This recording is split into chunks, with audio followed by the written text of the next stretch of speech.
And tonight, killer whales kept in captivity. Tourists love to see them jump through the hoops and leap out of the water. But tonight, ABC's Lindsay Davis tells us about a new documentary that re-examines the terrible tragedy that killed a trainer at SeaWorld and has raised new questions about these gentle creatures in captivity.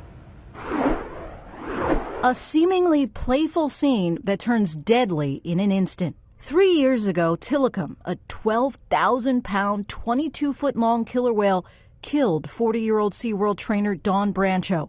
His story is now the subject of a new documentary called Blackfish. I didn't understand why a killer whale would essentially bite the hand that feeds it. In her documentary, Gabriella Copperthwaite questions, should killer whales be held in captivity? Is it true that killer whales have never been responsible for loss of life in the wild? This is true. There's no documented case of a killer whale ever killing anybody in the wild.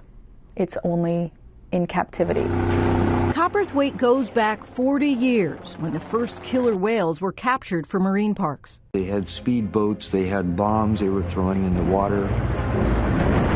They herd the whales into coves. Tilikum was about 2 years old when he was captured off the coast of Iceland in 1983 by an Atlantic hunter. A year later, he was shipped to a Canadian marine park where he and 2 other killer whales were kept at night in a holding pen just 20 feet wide and 30 feet deep. Closing that door on him and knowing that he's locked in there for the whole night is like,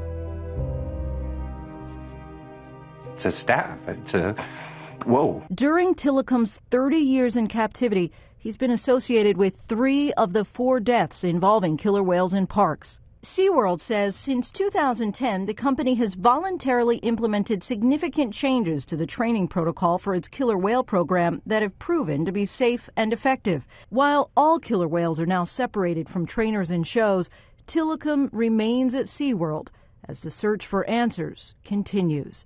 Lindsay Davis, ABC News, New York. Again, Lindsay Davis reporting on a new documentary.